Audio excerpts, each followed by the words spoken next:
স্লান মুখে ব্যাগ গোছাচ্ছিল আরশি। রুমমেট কণা এরই মধ্যে এসে দুবার দেখে গেছে ওকে। এবারে একটা পিরিচে গাজরের হালুয়া এনে আরশির হাতে দিল। এই নে, এটা খেয়ে বল কেমন হয়েছে। আমি এখন কিছু খাবো না রে। কেন, মন খারাপ? আরশি কোনো জবাব দিল না। কণা বলল, তুই আগেই ঘাবড়াচ্ছিস? আগে বাড়ি যা, বাবা মায়ের সাথে কথা বল, পাত্র পছন্দ হলে তারপর ইয়েস বলবি।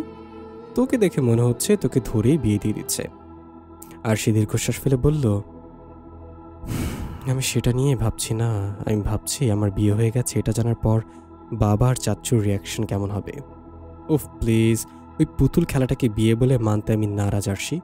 তোর ফুপু একটা জঘন্য কাজ করেছে। দাদা ভাইয়ের সাথে ছিল তো কি হয়েছে? তারা নাকি তোর ভালোর জন্য এটা করেছে। কি যে ভালো করেছে তা তো দেখতেই পাচ্ছি। তোর এই হুজুর মার্কা রাখাল ভাইটার গলায় তোকে ঝুলে দিয়েছে, আর সেও তোকে বউ ভেবে আজ বিয়ে না করে বসে আছে। এসব সিনেমায় চলে বুঝলি, বাস্তবে না। ব্যাগ গোছানোর কাজ শেষে আরশি নিজের বোরকা বের করে গায়ে চড়ালো। স্কার্ফটার একাংশ নাকের ওপর টেনে দিল। কণা তাকিয়ে থেকে বলল, অবশ্য হুজুরের বউ হিসেবে তুই পারফেক্ট। হুজুর মেয়ে এত বছর পর তোকে দেখলে টাসকি খাবে। গায়ে গতরে। চুপ করবি তুই? রাগিস না দোস্ত। হুজুর যখন তোকে বিয়ে করে তখন তো তুই ক্লাস 5-এর ছাত্রী, আর তোর রাখার হুজুরটা তখন সবই স্কুল পাশ করেছে। তো দাদার আক্কেলটা খালি দেখি, কি মনে করে তোর মতো একটা বাচ্চা মেয়েকে অমন 8-9 বছরের সিনিয়র লোকের সাথে বিয়ে দিয়ে দিল। কারণটা আমি নিজেও পুরোপুরি জানি না। যার মা নেই তার এত কিছু জানার অধিকারও নেই। এটা কোনো কথা না। তুই এবার গিয়ে ওই রাখাল হুজুরকে বলবি। তুই ওনাকে বারবার রাখাল রাখাল বলছিস কেন? সে একটা খামার চালায়। খামারিরা কি রাখাল? আর কাউকে রাখাল বলার আগে মনে রাখিস, আমাদের নবী সাল্লাল্লাহু আলাইহি ওয়াসাল্লাম থেকে শুরু করে অসংখ্য নবী রাখালি করেছেন। এই পেশাটাকে কটাক্ষ করার কোনো উপায় নেই, সাবধান। আর বয়সের কথা বলছিস, সেটা এমন কোনো ডিফারেন্স না। আগেরকার দিনে মানুষ বয়স নিয়ে এত ভাবত না। সেসব তো মান্ধাতা আমলের কথা। মান্ধাতা আমল কেন হবে? এই যুগেই তো কত মানুষ ওই ডিফারেন্সের বিয়ে করছে। শুধু বিয়ে কেন, প্রেম বন্ধুত্ব সবই হচ্ছে। একজন 50 বছরের লোকের সাথে 18 বছরের মেয়ের বন্ধুত্ব বা গেট টুগেদারে তোদের টনক নড়ল, কিন্তু ওই সম্পর্কটাই বিয়েতে গড়ালে তোদের হাই হাই রব ওঠে। তুই মনে হয় তোর বিয়েটা নিয়ে খুব স্যাটিসফাইড? কিরে, হুজুর মনে ধরেছে নাকি? সবসময় ফাজলামি ভালো লাগে না। আমি শুধু যা সত্য তাই বলেছি। মনে ধরার কি আছে? সে আমার বড় চাচার ছেলে, তাকে আমি শ্রদ্ধা করি। আর শোন, আমার এটা নিয়ে বারবার কথা বলতে ভালো লাগে না। একদল তো নিজেদের মন মতো করে ধরে বিয়ে করে দিয়েছে, আর একদল সেটা নিয়ে টপকানি করছে। ছুরি দুদিকে ধার, কিন্তু কাটছি তো সেই আমি। আচ্ছা সরি বাবা, এবার মুখ বন্ধ করলাম। এবার বেরিয়ে পড়ো, নাহলে দেরি হয়ে যাবে। সেখানে কি হলো না হলো আমাকে সব জানাস, আমার খুব টেনশন হচ্ছে। আর সে বান্ধবের কাছ থেকে বিদায় নিয়ে বেরিয়ে পড়ল।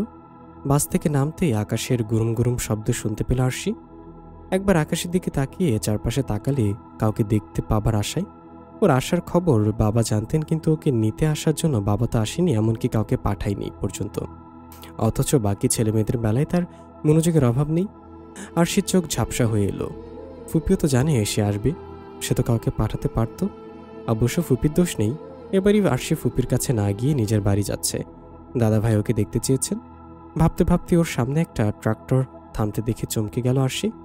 সে কিছুটা সংকুচিত হয়ে পথ ছেড়ে সরে দাঁড়ালো। ট্রাক্টর থেকে একটা দীর্ঘদেহী লোক নামলো, যাকে এক নজর দেখা মাত্রই আরশি চিনে ফেলল। টকটকে গৌরবর্ণের মাঝে অমন খাড়া নাক আর একরাশ কালো দাড়ি আর কার হতে পারে? 2 বছর আগে যেমন দেখেছিল লোকটা তেমনই আছে, কেবল গায়ের রংটা রোদে পুড়ে কিছুটা টমাটে হয়েছে, আর দাড়ি আগের চেয়ে ঘন হয়েছে। এ তো আরশির সেই তথাকথিত স্বামী আরবাজ। আরশি নিকাবটা আরো ভালো করে টানল। আরবাজ লম্বা চওড়া সালাম ঠুকে বলল, তো আপনি আরশি না, জাহেদ কাকার মেয়ে? জি। ফুপি হঠাৎ করে ফোন দিল একটু আগে, আপনার আসার কথা বলে বলল খোঁজ নিতে। তা আপনি যে আসবেন তা ছোট কাকা জানতো না। আরশি মুখ নামিয়ে মাথা ঝাঁকালো। ও, আরবাজ কি বুঝলো কে জানে। মাটিতে রাখা আরশির ব্যাগটা অনায়াসে তুলে নিয়ে বলল, ব্যাস এই? জি। ট্রাক্টরে বসতে সমস্যা হবে না তো? আশেপাশে কোনো রিক্সা বা ভ্যানও তো নেই, ট্রাক্টর ছাড়া উপায় কি? আরশি দাঁড়িয়ে ইতস্তত করতে লাগলো। আরবাজ তাড়া দিয়ে বলল, কই উঠুন। তারপর আরশিকে লক্ষ্য করে দুটো থানির জোগাড় করে আরশির পায়ের কাছে রাখল। আরশি তাতে পা রেখে উঠে বসল। পথে দুজনে তেমন কোনো কথা হলো না। আরশিকে নামিয়ে দেবার আগে আরবাজ কেবল মধু সুরে বলল, দাদাভাইকে আমি মন প্রাণ দিয়ে ভালোবাসি, তার অমর্যাদা করার কথা ভাবতেও পারি না। তবু আপনার নিজস্ব ইচ্ছা ভালো লাগা আছে, আপনি যেটা চাইবেন সেটাই হবে। আমি মাত্র কিছুদিন হয় জেনেছি আমাদের বিয়ের কথাটা। মানুন বা না মানুন দাদাভাইয়ের সামনে কিছু বলতে চেন না। আমি চাই না উনি মনে কষ্ট নিয়ে যান। আরশি কোনো জবাব দিলেন না। ব্যাগ নিয়ে ভেতরে চলে গেল। ভেতরে ঢুকতেই বাবার সাথে দেখা হলো। বাবা যেন অনেকটা বুড়িয়ে গেছেন। আরশিকে দেখে তার চোখে পানি এসে গেল। চোখ মুছে বললেন, তোকে দেখে মনে হচ্ছিল যেন সায়রা চলে এসেছে। আরশি কিছু বলল না। সায়রা ওর জন্মদাত্রীর নাম, যিনি ওকে জন্ম দিয়ে এই দুনিয়া ছেড়েছেন।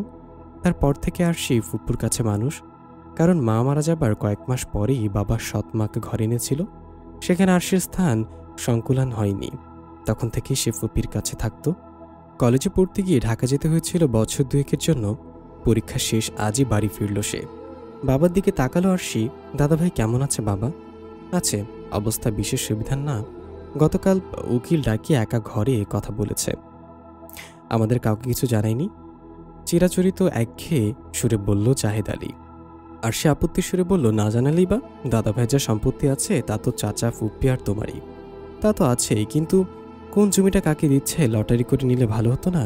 তাছাড়া খামার বাড়িটার দাম গরু ছাগল সব মিলে কয়েক লাখ টাকা। ওইটা কি আরবাজ একা গিলবে নাকি? খামার বাড়িটা তো সেই দাঁড় করালো।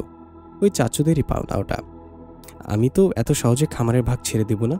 ওই খামারের ভাগ আমার চাই। আরশি আর কথা বাড়ালো না।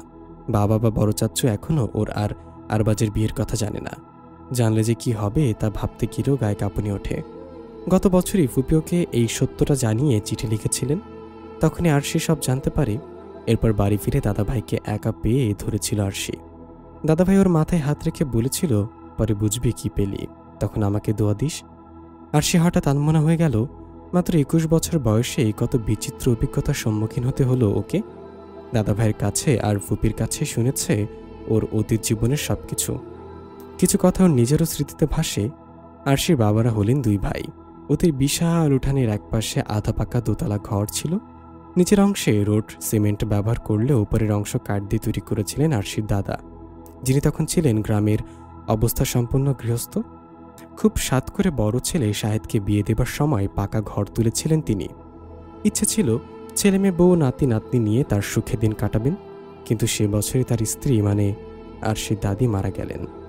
তিনি মারা যাবার পর এই দুই ছেলে শাহেদ আর জাহেদকে নিয়েই ছিল তার সংসার। একমাত্র মেয়ে বিন্তিকে পাশের গ্রামেই বিয়ে দিয়েছিলেন। তারও একটাই মেয়ে। বিন্তি সপ্তাহান্তে বাপের বাড়ি আসে যায়।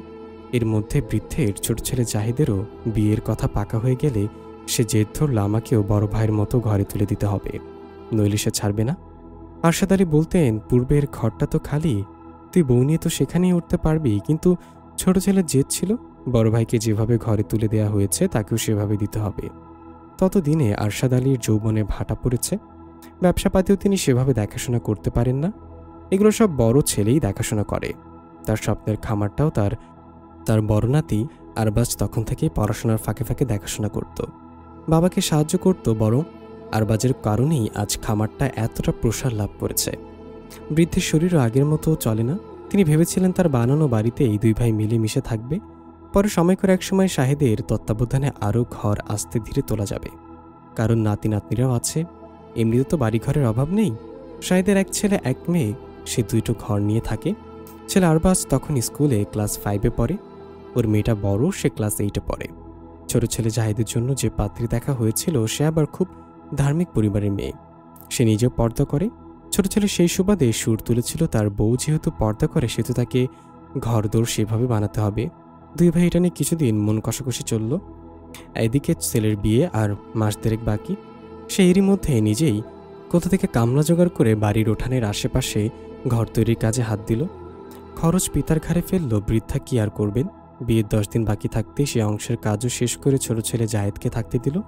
আরশাদ আলীর একটাই দুঃখ যে তার ছেলের ভিতরে সদ্ভাব নেই। দুজন দুজনকে যেন প্রতিদ্বন্দ্বীর মতো দেখে। এই নিয়ে আরশাদ আলীর মন কষ্টের শেষ নেই। তিনি মারা গেলে তো এরা একে অপরের মুখ দেখা বন্ধ করে দেবে, এসব ভেবে তিনি সারাক্ষণ দুশ্চিন্তায় ভোগেন। তবে ছোট ছেলে জাহিদের বউটা আবার শুধু পর্দাসীনী নয়, সে মেয়ে হিসেবেও খুব ভালো মনের। বউ হয়ে আসার কয়েক মাসের মধ্যেই সে বড় ভাইয়ের স্ত্রী সন্তানদের সাথে একটা সুসম্পর্ক গড়ে তুলল। সে আগের মতো কথায় কথায় স্বামীকে বড় ভাই বা বাবার সাথে জেদমর্জি করে ঝগড়া বাঁধতে দেয় না। ফলে শেষ বয়সে বৃদ্ধ আরশাদ আলী একটুখানি সুখের মুখ দেখলেন। বাড়িতে এখন আর আগের মতো যখন তখন দুই ভাই ফাটাফাটি হয় না। বড়টা বকাবকি করলেও ছোটটাকে তার বউ টেনে ধরে বলে, শোনেন, বড় ভাইয়ের মুখে মুখে তর্ক করবেন না। আমাদের রাসূল সাল্লাল্লাহু আলাইহি ওয়াসাল্লাম বলেছেন, বড় ভাই পিতার সমান, বেয়াদবি কইরেন না। সেই দুইটা কথা বলেছে, বলুক, আপনার কোনো ক্ষতি তো আর হয় নাই। সবর করেন, সবরের ফল মিষ্টি। বউটা সর্বদা তার স্বামী জাহিদকে ওয়াজ নসিহতের উপরে রাখত, বড় ভাইয়ের মুখে মুখে তর্ক করতে দিত না। ফলে বড় ভাইও একটা পর্যায়ে নমনীয় হতে বাধ্য হলো। একা একা বাতাসের সাথে আর কাহাত্তকা ঝগড়া করা যায়?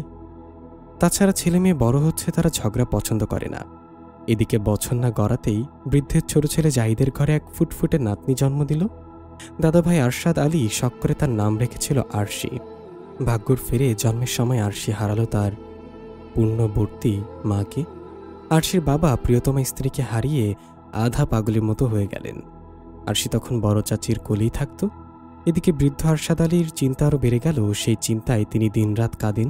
তার মৃত্যুর পর আরশির কি হবে? ওর বাবা তো নিজেই দিশাহারা। 2-3 ঘরে থাকে তো হঠাৎ করেই এদিক সেদিক চলে যায়। এরই মধ্যে আরশি গুটি পায়ে হাঁটা শিখেছে। চাচাতো ভাই আরবাজ আর বোন খুশির কোলেই সে বেশি থাকে। এরই মধ্যে একদিন বলা নেই ক নিয়ে জাহিদ হুট করে বিয়ে করে বউ নিয়ে হাজির। অজ্ঞতা কি আর করা, নতুন বউকে মেনে নিতেই হলো। তবে নতুন বউ আরশির মায়ের ঠিক বিপরীত, লোভী আর মোখরা প্রকৃতির। বৃদ্ধ বেশ বুঝতে পারলেন সামনে আরশির জীবনে সমূহ বিপদ।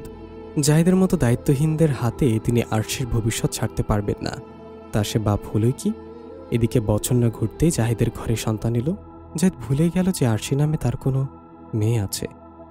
জাহিদের দ্বিতীয় বউ লায়লা বৈষয়িক বিষয়ে যথেষ্ট সচেতন। সে ইতোমধ্যে জাহিদের জন্য ব্যবসা আলাদা করে দেবার দাবিও তুলেছে। আরশাদ আলীর কথায় বড় ছেলে শাহিদও দ্বিরুক্তি না করে ছোট ভাইকে ব্যবসা বুঝিয়ে দিয়েছে। অবস্থা দৃষ্টে বৃদ্ধ দেখলেন যে আরশির কোনো ভাই বোন নাই। সৎ মায়ের ঘরে ছেলে মেয়ে হবার পর তার বাবা তাকে কতটুকু যত্ন করবে তার কোনো ভরসা নেই। এখনই তো বউয়ের কথায় ওঠে আর বসে। তিনি যদি আরশির একটা গতিক করে না যান, ভবিষ্যতে এই মেয়েটাকে দেখে রাখার কেউ থাকবে না।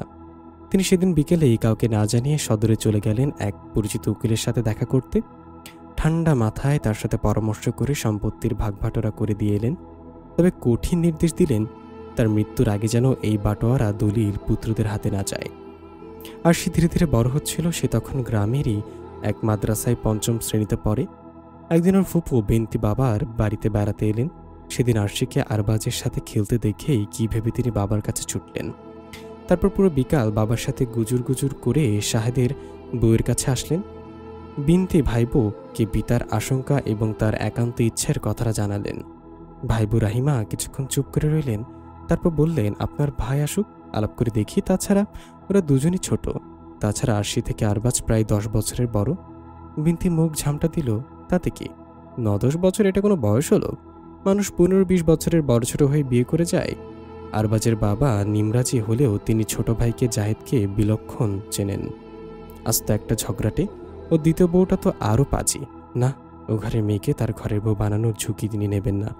তিনি সোজা বোনকে মানা করে দিলেন, আরশির জন্য বড় চাচা হিসেবে যা করার করবেন, কিন্তু ছেলের বউ বানাবেন না। তার এমন সিদ্ধান্ত নেবার পরপর আরশি যতটুকু তার স্ত্রী পুত্রকন্যা তত্ত্বাবধানে ছিল সেটাও বন্ধ হয়ে গেল। শাহিদ বোনকে বললেন, প্রসঙ্গটা তুলে ভালোই করেছে বুবু। আরশিও বড় হচ্ছে, আমার ছেলেও বড় হয়েছে। ওদের একত্রে রাখা ঠিক না। আরশিকে আপনার সাথে নিয়ে যান। আপনার তো একটা মেয়ে, দুজনকে ভালোভাবে দেখে শুনে রাখতে পারবেন।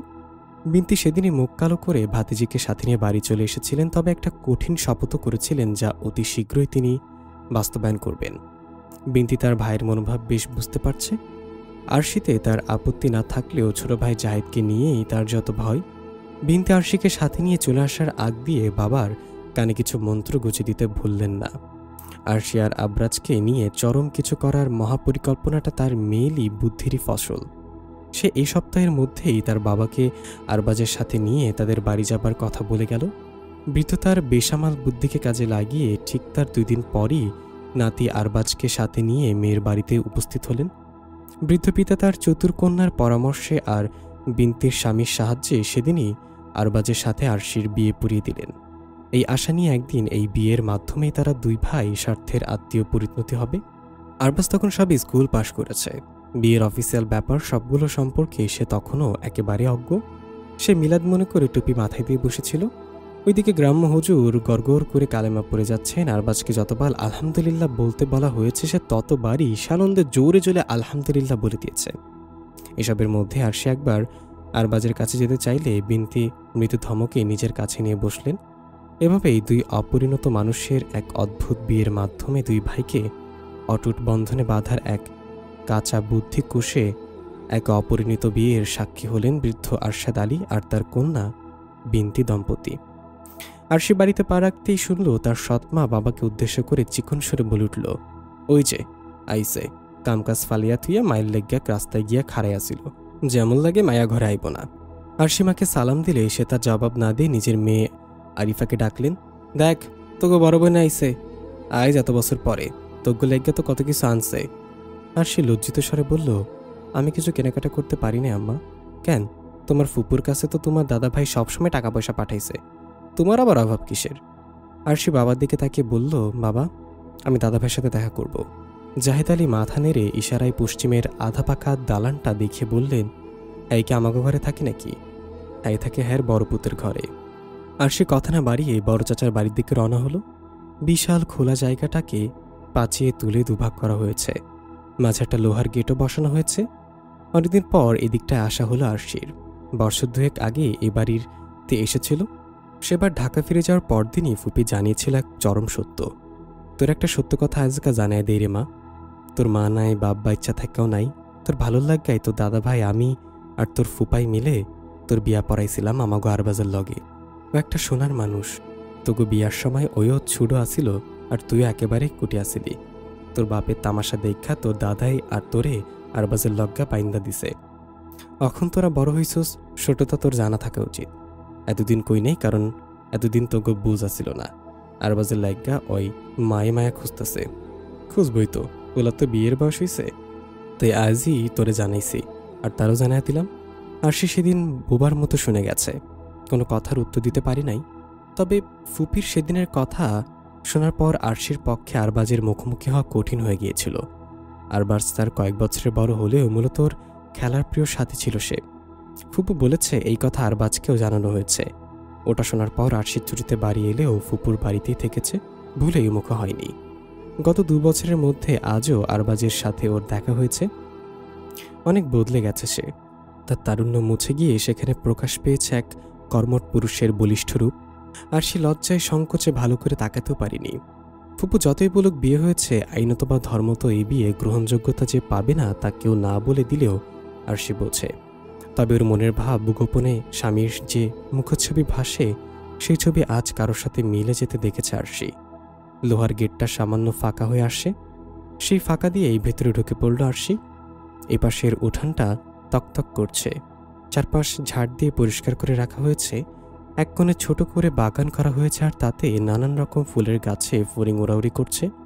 সামনেই খোলা বারান্দা পেরিয়ে ঘর দেখা যাচ্ছে। পাশাপাশি ঘরগুলো দরজার পর্দা উঠতে দেখল আরশি। এইগুলোরই কোনোটাতে ওর দাদা ভাই মৃত্যুর প্রহর গুনছেন। কথাটা ভাবতে আরশি মনে মনে স্লান হাসল। দাদাভাই বৃদ্ধ আর অসুস্থ বলে মৃত্যুর প্রহর গুনছে, আর আজ আমরা সুস্থ আর কম বয়স বলে মৃত্যুর প্রহর গুনছি না। ঠিকই, কিন্তু মৃত্যু তো ঠিকই আমাদের প্রহর গুনছে। মৃত্যু গুনছে যে কখন আমরা তার কাছে পৌঁছাবো, কে তার কতটা কাছাকাছি। বড় করে একটা দীর্ঘশ্বাস ফেলল আরশি। পান খেয়ে পিক ফেলার জন্য বারান্দায় বেরিয়েছিলেন আরশির বড় চাচি রাহিমা।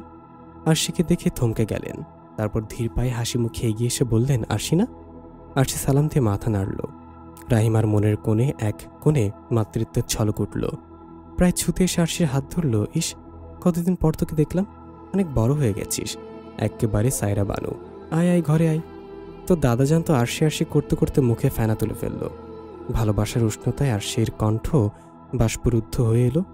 সে কোনো কথা বলতে পারল না। চাচি ওকে সরাসরি দাদা ভাইয়ের ঘরে নিয়ে গেলেন। পশ্চিমা সিদ্ধ আরশাদ আলী চোখে পরিষ্কার দেখতে পান না। গত কয়েকদিনের জ্বরে আরো কাহিল হয়ে পড়েছেন তিনি। তবু আরশিকে দেখেই তিনি কে কে করে উঠলেন। রাহিমা আরশিকে দাদির বিছানার একপাশে বসিয়ে দিয়ে বলল, আরশি। আরশি আরশি করছিলেন, এই যে আরশি চলে এসেছে আপনাকে দেখতে। বৃদ্ধের চোখে পানি দেখা গেল। চশমাটা হাতে চোখে দিলেন। আরশি দাদাকে জড়িয়ে ধরে কেঁদে ফেলল। ওর হঠাৎ মনে হলো ওর সত্যিকারের আপন বলতে এই একজনই এখনো বেঁচে আছে, যে ওকে নিয়ে ভাবে, ওর জন্য চিন্তাক্লিন্ত হয়। বাকি সারা দুনিয়াতে ওর আপনজন বলতে কেউ নেই। এই মানুষটি মরে গেলে আর কেউ থাকবে না। আরশাদ আলী শ্লেষা জড়িত কণ্ঠে রহিমাকে বললেন, বড় বৌমা, আমার মেয়েটারে কিছু খেতে দাও গো। বাচ্চাটা আমার কত দূর থেকে এসেছে, নিশ্চয় ওর পেটে দানা পিনা কিছু পড়েনি। আরশি চোখ মুছে অবাক হয়ে তাকালো। দাদা ভাই, আপনি কি করে জানলেন যে আমি খেয়েছি না না খাইনি? আগে বল, যা বলেছি তা সত্যি কিনা? আরশি মুখ নামিয়ে হাসলো। এমন সময় রাহিমা একটা বড় মগে ডাবের পানি নিয়ে ঢুকলো। নেই আরশি, একেবারে কচি ডাবের পানি, আমাদের আরবাজ এইমাত্র আনছে। তোর ভাগ্যে ছিল পানিটা। কৃতজ্ঞ চিত্তে হাত বাড়িয়ে মগটা নিল আরশি। রাহিমা চলে যেতেই দাদাভাই আরশির হাতটা ধরে বলল, বুবুরে, তোরে ভালোবেসে ডাবের পানি পাঠাইছে আমার নাতিটাই। এই সময় সে বাড়ি আয় না, কথাটা মনে রাখিস। আরশি হঠাৎ বিষম খেলো, কাশতে কাশতে নাক মুখ লাল হয়ে উঠল ওর। প্রায় ঘণ্টাখানিক পর আরশি যাবার জন্য উঠতে দাঁড়ালো। আমি এখন যাই দাদা ভাই। যাবি? তোরে তো একটা কথা কইতে চাইছিলাম, কথাটা রাখিস বুবু। তারপর আরশির কানে কানে কিছু একটা বললেন। আরশি দাদাভাইয়ের দিকে তাকালো। দাদাভাই ওর দিকে তাকিয়ে আছে। আরশির মনে পড়ল আরবাজের কথাটা সে যে ট্রাক্টরে বসে বলেছিল। আরশি নিজেকে সামনে নিল। সে দাদাভাইয়ের হাতের উপর মৃদু চাপ দিয়ে বলল, অনুমতি দেন দাদাভাই, আমি যাই। কালকে আসবো একটু। আমি 2-3 দিনে বাড়িতে থাকবো। প্রতিদিন আসবো দাদাভাই। তারপর বিনতির কাছে চলে যাবি? জি। আরশি চলে যাবার জন্য পা বাড়াতে হঠাৎ মনে হলো আরশাদ আলী ওকে ডাকছেন। আরশি সেদিকে তাকিয়ে দৌড়ে এলো। আরশাদ আলী কিছু বলতে গিয়েও পারলেন না। বুকের ওপর চাপ বেড়ে গেল। নিঃশ্বাসে ঘর ঘর শব্দ হতে লাগলো। আরশি চিৎকার করে বড় চাচিকে ডাকলো। তারপর আরশি খেতে খেতে আরশাদ আলীর দিকে ঝুঁকে বলতে লাগলো, দাদাভাই বলুন, লা ইলাহা ইল্লাল্লাহ। আরশাদ আলী ঠোঁট নাড়লেন, কিন্তু বললেন না তা বোঝা গেল না। এর মধ্যে চাচি ছুটে এলেন। তার পেছন পেছন চাচা যেন ছুটে এলেন। আরবাজও বাড়িতেই ছিল, সেও সংবাদ পেয়ে দৌড়ে এলেন। আরশাদ আলী আরবাজের হাত চেপে ধরে রাখলেন শক্ত করে। কিছুক্ষণ পর হাত ছেড়ে দিয়ে নিস্তেজ হয়ে পড়লেন। রাহিমা উচ্চস্বরে কান্নায় ভেঙে পড়তে যাচ্ছিল। আরবাজ দ্রুত মায়ের মুখে হাত দিয়ে বললেন, সাবধান মা, একদম বিলাপ করবে না, এটা হারাম। মৃত ব্যক্তির চেহারা খুলে চুমু দেয়া এবং তার জন্য 3 দিন পর্যন্ত চোখের জল ফেলে চিৎকার না করে কান্না করা জায়েজ। রাসূল সাল্লাল্লাহু আলাইহি ওয়াসাল্লাম বলেছেন, মৃত ব্যক্তির কান্নার কারণে মৃত ব্যক্তিকে শাস্তি দেওয়া হবে। আধা ঘন্টার মধ্যে উঠান ভেঙে পড়ল যেন। শাহেদ আলী বিমর্ষ মুখে বারান্দার সিঁড়িতে বসে রইল। গ্রাম্য মহিলারা দলে দলে লাশ দেখতে এলে আরবাজ উপস্থিত পুরুষদের উদ্দেশ্যে হাত জোর করে বলল, আপনাদের সবাইকে বিনীতভাবে অনুরোধ করছি, গায়রে মাহরাম কোনো নারীকে দাদাভাইয়ের লাশ দেখতে দেবেন না। আপনাদের পরিবারের মহিলাদেরকে ফিরে যেতে বলুন অথবা ভেতর বাড়ি যেতে বলুন। লাশ দেখতে না পারা একটা বিরূপ মন্তব্যের গুঞ্জন উঠল। লাশের জন্য কোরআন খতম বাধা দিলেও আরবাজ তখনও মহিলা মহলে গুঞ্জন শোনা গেল। আরবাজ দৃঢ়কণ্ঠে তার মায়ের মাধ্যমে জানিয়ে দিল, মাইয়াতের জন্য কোনো প্রকারের কোরআন খানি, কালেমা খতম টাইপের কোনো বিদআতে প্রশ্রয় দেওয়া হবে না। কোরআন খতম নিয়ে ছোট কাকা জাহিদ একটা ঝামেলা বাঁধাবার চেষ্টা করলে আরবাজ বিনীতভাবে সবাইকে বুঝে বলল, আমরা আমাদের মৃতের দাফন জানাজা সেইভাবে করব যেভাবে রাসূল সাল্লাল্লাহু আলাইহি ওয়াসাল্লাম এবং তার সাহাবায়ে কিরামগণ করেছিলেন, সেভাবে হবে ইনশাল্লাহ। ছোট কাকা জাহিদের মাধ্যমেই বলে উঠল, তাহলে এত বছর আমাদের বাপদাদারা কি ভুল করে গেছেন? আরবাজ নরম সুরে বলল, বেয়াদবি নেবেন না চাচাজান। ঠিক এই কথাটাই নবীজির চাচা আবু তালিবকে ইসলাম গ্রহণের বাধা প্রদান করেছিল। তিনি তার পিতামাতার নীতি ত্যাগ করতে পারেননি, কিন্তু তার ইসলামে না আসায় ইসলাম তো থেমে থাকেনি। ইসলাম আর অগ্রযাত্রায় বিজয় নিশান উড়িয়েই চলেছে। এমনও তার বিভিন্ন ঘটনার মধ্য দিয়ে আরশাদ আলীর জীবনের দীর্ঘতম অধ্যায় শেষ হলো। সবাই একে একে নিজেদের মতো করে ঘরে ফিরে গেল। কেউ সেই অসহায়া মেয়েটির খোঁজ নিল না যে একা এক নির্ভীক্ত কোণে দাদার স্নেহ বিজড়িত মুহূর্তগুলো স্মরণ করে নীরবে চোখের জল ফেলছিল।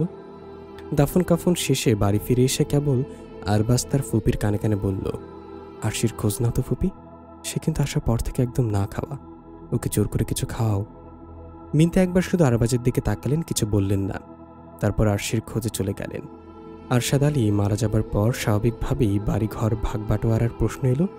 উকিল সাহেবকে খবর দেওয়া হলে তিনি বার্ধক্যজনিত কারণে অসুস্থ থাকায় তার পুত্র অ্যাডভোকেট হামিদুল হককে পাঠালেন ফাইলপত্র সহ। গত কয়েক বছর ধরে হামিদুল হক তার পিতার সমস্ত মামলা দক্ষতার সাথে পরিচালনা করে আসছেন। তিনি প্রথম একে একে আরশাদ আলীর যাবতীয় স্থাবর অস্থাবর সম্পত্তি উল্লেখ করলেন।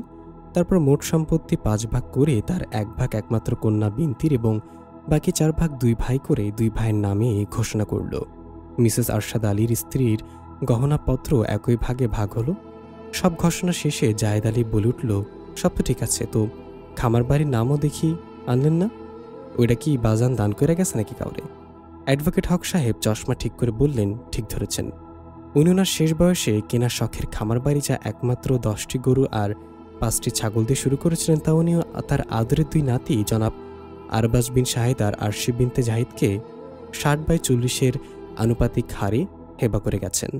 অর্থাৎ খামারের 60% পাবে আরবাজ শাহেদ আর 40% পাবে আরশি জাহেদ। যেহেতু আপনাদের প্রাপ্য অংশ হতে উনি কিছুটা মাত্র কম দেন নাই, এবং এই খামার তার শেষ বয়সের অর্জন, যার মূল পরিচালক জনাব আরশাদ শাহেদ, তিনি এই খামার বাড়ির অধিকাংশ অংশের মালিকানা প্রাপ্ত হলেন। বাকি 40% মালিক মৃত্যুর নাতনি আরশি বিনতে জাহেদ। পুরো ঘরে পিনপতন নীরবতা। উকিলের বয়ান শোনার পর 2 ভাই স্তব্ধ হয়ে পড়েছে। শাহেদ আলীর মুখ থমথমে। তার পুত্রের এত কষ্টের অর্জনকে আব্বা 2 ভাগ করে আরশিকে দিল কি মনে করে? কষ্টে তার বুক ফেটে যাচ্ছে।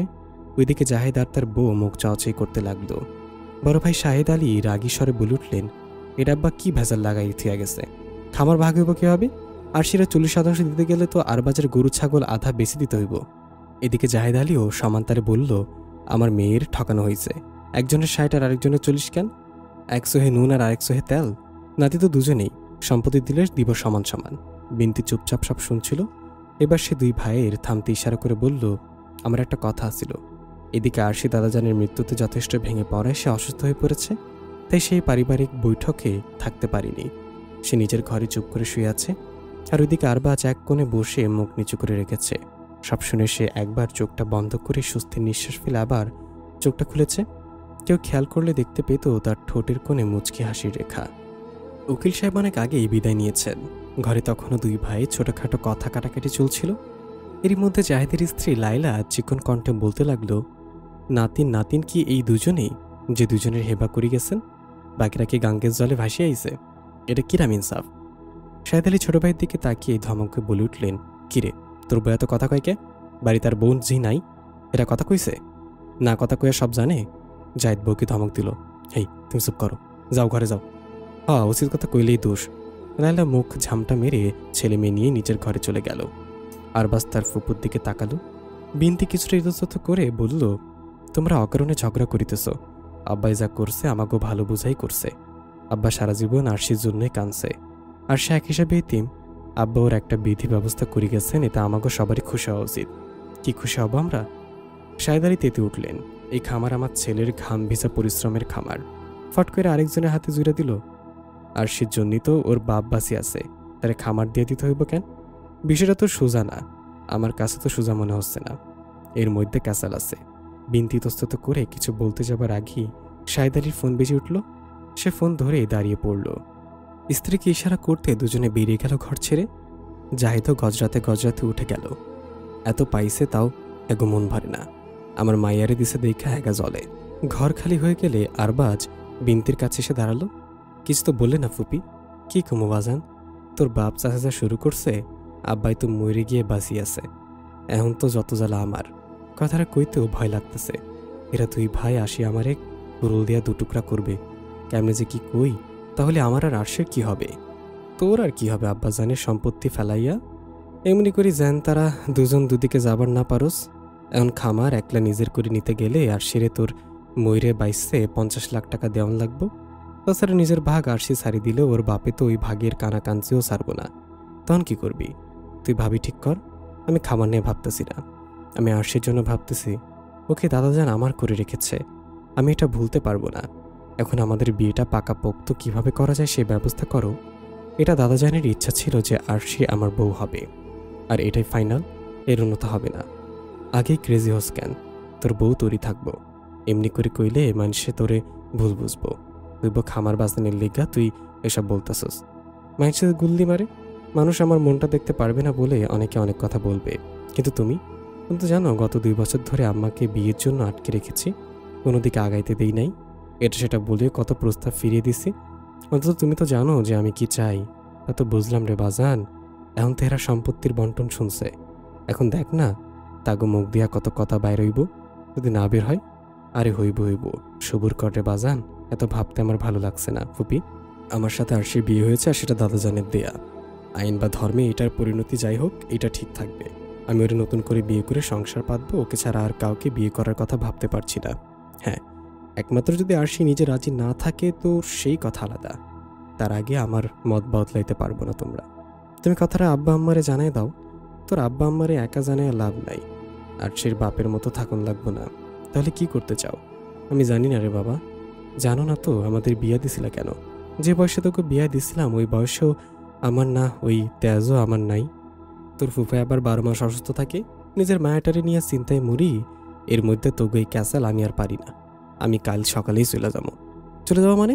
আমাদের এটা সমাধান করবে কে? মাথা খারাপ করিস না তো বাপ, একটু ভাবতে সময় দে।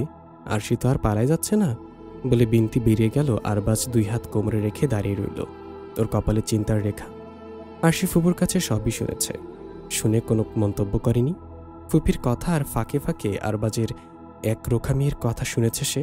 শুনে তার কুমারী হৃদয়ে কাঁপন ধরেছে। কারো চাওয়ার পাত্রী হবার মাঝে যে এত উচ্ছ্বাস লুকিয়ে থাকে তা আজই জানল আরশি। তবে আনন্দে ভাটা পড়তে দেরি হলো না। পরদিন ফুপু চলে যাবার পরপরই সৎমা বাবার কানে নতুন মন্ত্র জপে দিলেন, আরশির গ্রামের সহজ সরল ছেলে দেখে বিয়ে দিয়ে দাও, আর খামারের ভাগ বিক্রি করে সেখান থেকে আরশির বিয়ের খরচ এবং পাত্রের হাতে তুলে দেবার মতো টাকার ব্যবস্থা হবে।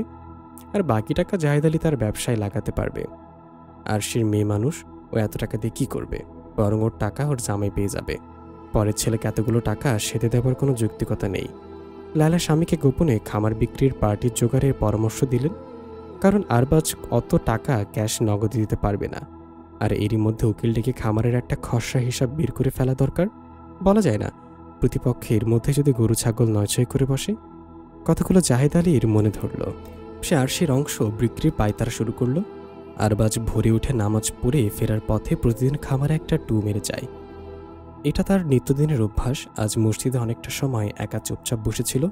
মনটা বিক্ষিপ্ত থাকায় গতরাতে ভালোভাবে ঘুম হয়নি। মসজিদে বসে থাকায় কিছুটা ভালো লাগছিল, তাই মসজিদের এক কোণে চিত হয়ে শুয়েছিল। মাঝে মধ্যে এটা ইচ্ছে করেই করে, সুন্নত ভেবেই করে। তাছাড়া মসজিদের মাটিতে শোবার মধ্যে এক ধরনের আলাদা আনন্দ আছে। আজও শুয়ে শুয়ে তসবিহ তাহলিল করছিল। কখন যে চোখটা লেগে এসেছে খেয়ালই করেনি। চোখ মেলতেই দেখল চারিদিকে রোদ ঝলমল করছে। পা চালিয়ে বাড়ি ফেরার পথে এই দৃশ্যটা চোখে পড়ল। জাহেদ আলী 2জন লোককে তার খামার দেখাচ্ছে। আরবাজ চুপচাপ দৃশ্যটা দেখে চলে এলো, কিন্তু মনে নানান প্রশ্ন উকি দিতে লাগলো। ছোট কাকা কাদেরকে খামার দেখাচ্ছিলেন? তার মতলবটা আসলে কি? তাহলে আরশি কি তার অংশ বিক্রি করে দিতে চায়? কিন্তু এমনটা তো হবার কথা না। নাকি ছোট কাকা বিষয়টা নিজের হাতে তুলে নিয়েছেন? কিন্তু আইনত ওই অংশ বিক্রিতে যেতে হলে আগে আরবাজকে সাধতে হবে। আরবাজের সম্মতির বাইরে ওকে না জানিয়ে সেই বাইরে দিতে পারবে না। তাছাড়া আরবাজ তো নিজেও নগদ টাকা দিয়ে আরশির অংশ কিনতেও পারবে না। আচ্ছা, এসব কি ভাবছে সে? বেচা কেনার কথা আসছে কেন? না, আগে বিষয়টা জানতে হবে। মুশকিল হলো আরশির সাথে কথা বলার কোনো সুযোগ নেই। এক কাজ করলে কেমন হয়? ফুপির মাধ্যমে সরাসরি আরশিকে বিয়ের প্রস্তাব দিলে কেমন হয়? না, ফুপিকে কিছু হবে না। যা করার ওকেই করতে হবে। তবে তার আগে বাবা মায়ের সাথে কথা বলতে হবে। তাদের মাধ্যমে প্রস্তাব পেশ করতে হবে। ছেলের কথায় শাহেদ আলী ঘাড় বিকিয়ে তাকালেন। কি কইলি? আরবাজ একবার মায়ের দিকে তাকিয়ে ছোট্ট নিঃশ্বাস ফেলে মাথা জাগালো। জি আব্বা, আমি আরশিকে বিয়ে করতে চাই। রাহিমা বোকার মতো একবার বাপ আর একবার ছেলের দিকে তাকিয়ে তারপর সহস্বরে বলল, মন্দ কি কইছে? ভালোই তো। বউ পাইলাম, সম্পত্তি নিজেকে থাকলো। মা, শেষ পর্যন্ত তুমি আমাকে ভুল বুঝলে। আর সে সম্পত্তির জন্য ওকে আমি বিয়ে করতে চাই নাই। ওর সম্পত্তি ওরই থাকবে, সেটা বিয়ের আগে হোক পরে হোক, ওর জিনিস ওরই থাকবে। তাহলে হঠাৎ বিয়ের ভূত চাপলো কি করে মনে করে? দেশে কি মায়ের অভাব? মেয়ের অভাব নেই, তবে ভালো মেয়ের বড় অভাব। আমি আরশিকে বিয়ে করবো বলে ঠিক করেছে।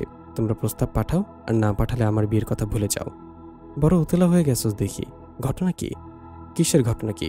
সে ভালো মেয়ে বিয়ে করতে চাইতে তো দোষ নেই। সে মেয়ে বলেই হলো কি? ওর বাপ হইল একটা শয়তান, আর মা তো ছোট কাকারে তো ছোটবেলা থেকেই দেখতেছি সে একটু অন্যরকম। আর চাচি তো ওর আপন মা না। তার ভালো মন্দে আমাদের তো কিছু যায় আসে না। আরশির মা কেমন ছিলেন তা তোমরা দুজনে জানো। শাহেদ আলী কিছুক্ষণ নীরব রইলেন, তারপর উঠে চলে গেলেন। বাবা চলে যাবার পর আরবাজ মাকে ধরল। রাহিমা খানিক ভেবে পরক্ষণে বলে উঠলেন, তোর ছোট কাকা কি মনে করবে জানোস?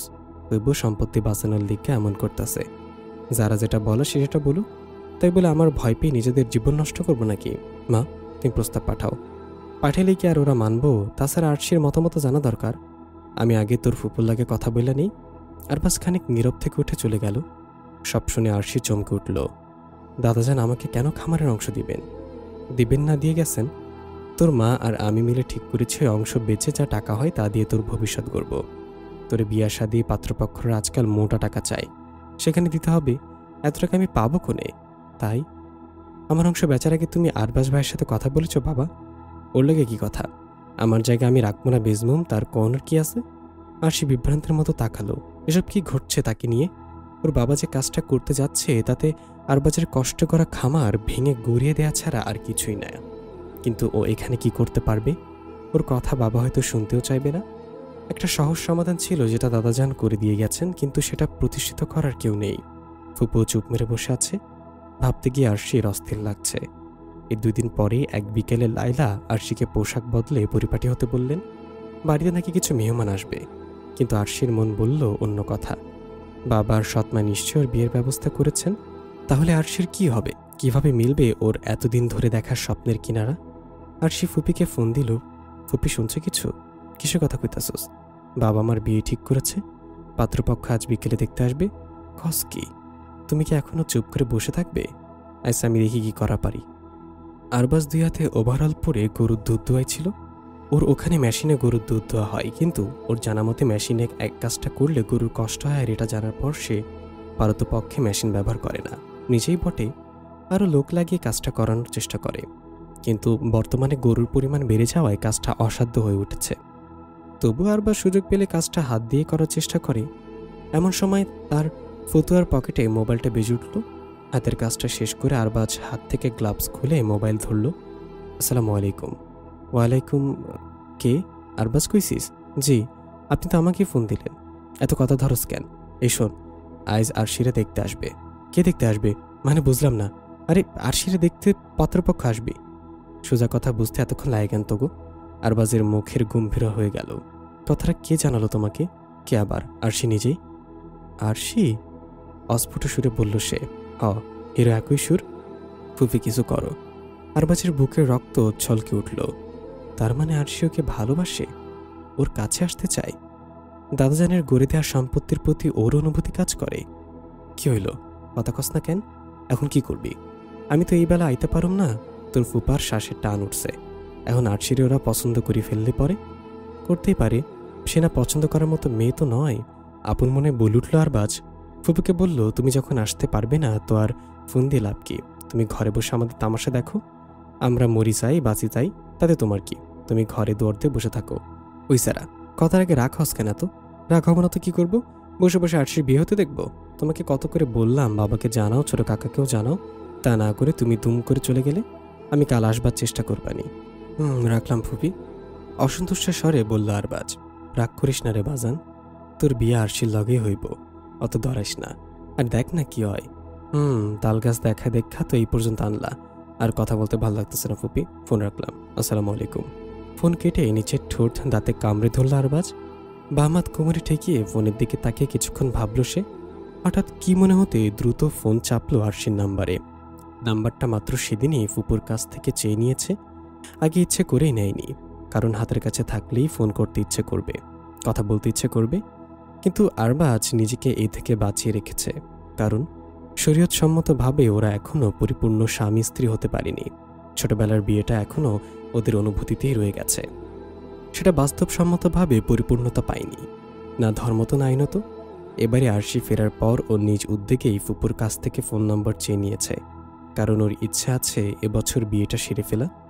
সেটা ভেবে নাম্বারটা নেয়া, বলা যায় না কখন কাজে লাগে। কিন্তু দাদাজানের মৃত্যু সবকিছু ওলটপালট করে দিয়েছে। ভাবনার জগৎ থেকে ফিরে এলো আরবাজ। ভেবে দেখলো এই মুহূর্তে ওর আরশির সাথে কথা হওয়া খুব দরকার। কাজটা উচিত হবে না অনুচিত তা ভেবে দেখার সময় পেল না আরবাজ। কল করে বসলো, ফোন কানে ঠেকিয়ে সালাম দিল। আসসালামু আলাইকুম। গমগমে স্বরে উচ্চারণ করল আরবাজ। কে? ওপাশে আরশির চমকে ওঠা কণ্ঠ শোনা গেল। আরবাজ গম্ভীর স্বরে বলল, এটা কি সালামের জবাব হলো? ওয়ালাইকুম আসসালাম, মৃদুস্বরে আরশি বলল। কেউ সালাম দিলে তাকে আরও উত্তম রূপে জবাব দিতে হয়। পুরো জবাবটা অন্তত দাও। তুমি কি চাও না অতি সত্বর বিয়ে শাদী করে বাচ্চা কাচ্চার বাপ হই, বরকতের দোয়া থেকে বঞ্চিত করছো কেন? ওয়ালাইকুম আসসালাম রহমতুল্লাহি ওয়া বারাকাতুহু। নিচু স্বরে বলল আরশি। আজ তোমাকে তুমি করে বলেছি বলে অবাক হচ্ছ নাকি? সেদিন তোমাকে পুরোটা সময় আপনি বলে ডেকেছি, তবুও তুমি ভদ্রতা করে একবারও বলনি তুমি করে বলতে। তুমি করেই তো বলবেন। আপনি আমার কত ছোট, তাই নাকি? আর তোমার কাজকর্ম তো ছোটদের মতোই। আমি আবার কি করলাম? দাদা জান যে আমাদের দুজনকে এক করে গিয়েছেন, সে খবর তোমার কাছে নিশ্চয়ই পৌঁছেছে। নিশ্চুপ। উত্তর দাও। চুপ করে থাকবে না। জি, শুনেছি। তাহলে আজ কি ভেবে তুমি আরেকজন পুরুষের সামনে পাত্রী সেজে যাচ্ছ? আবারও নিশ্চুপ। কথা বলছো না কেন? আমি নিজের ইচ্ছায় যাচ্ছি না। কেউ বাড়ি বয়ে এলে আমি কি করার আছে? দেখো, আমাদের দুজনেরই দাদাজানির সিদ্ধান্তের প্রতি শ্রদ্ধাবোধ থাকা উচিত। উচিত কিনা বলো? জি। তাহলে তুমি বলো, তোমাদের কি তাদের সামনে যাওয়া উচিত? বাবা বললে মুখের ওপর না করব কি করে? তার মানে যাবার জন্য তুমি এক পায়ে খাড়া? আর আপনি এভাবে কথা বলছেন কেন? কে বললো আমি এক পায়ে খাড়া? বাবার সাথে মুখের উপর তর্ক করব নাকি? আমার সাথে তো বেশ করছো। আপনি আসলে বুঝতে চাইছেন না আমি আসলে কি বুঝতে চাইছি না। আচ্ছা বাদ দিন, এখন আমি কি করব সেটা বলুন। তুমি ওদের সামনে যাবে না, ব্যাস। একদম যাবে না। কিভাবে ঠেকাবে সেটা তুমি জানো, কিন্তু আমি যেন না শুনি তুমি ওদের সামনে গেছো। গেলে কি হবে? আর সে হাসি চেপে বলল, আমি কিন্তু ঠাট্টার মোডে নেই। আমি ঠাট্টা করছি না। ছোটবেলায় একবার মাথায় গাঁটটি মেরেছিলাম, মনে আছে? এবং সেজন্য যে বড় চাচির হাতে পিটুনি খেয়েছিলেন সেটাও মনে আছে। আর কি মনে আছে? এই যে কথা কথা খালি রেগে যান। ছোটবেলা থেকেই দেখেছি এই একটা কাজে আপনি ভালো মতো পারেন। কাজের কাজ তো কিছুই করতে দেখলাম না। উস্কাইতেছো? জি না, উস্কাচ্ছি না। এখন কিন্তু আমি অনেক কিছু পারি। খুব ভালো। রাখি এখন। কেন? কেউ এসেছে নাকি? কেউ না, এমনি। তো রাখার জন্য এত ব্যস্ত কেন? আমার সাথে কথা বলতে ভাল লাগছে না? লাগছে তো। তাহলে রাখতে চাচ্ছ কেন? কেউ এসে শুনে ফেললে মুখের উপর বলে দিবে যে আমার স্বামীর সাথে কথা বলছি। এবার আরবাজের মুখটা হাসি হাসি হয়ে গেল। কি আমার স্বামীটা? এতদিন কোথায় ছিলেন? প্রশ্নটা নাটোরের বনলতা সেনও জীবনানন্দ দাশকে করেছিল। আজ তুমি আমাকে করলে, উত্তরটা জমা থাক। কখনো সুযোগ পেলে সামনাসামনি দেব। আচ্ছা রাখো এখন। আমাদের বিয়েটা ঠিকঠাক মতো না হওয়া পর্যন্ত তুমি কারোর সামনে যাবে না। তোমার কাজ এতটুকুই, বাকিটা আমি দেখব। রাখি তাহলে। মৃদুস্বরে বলল আরশি।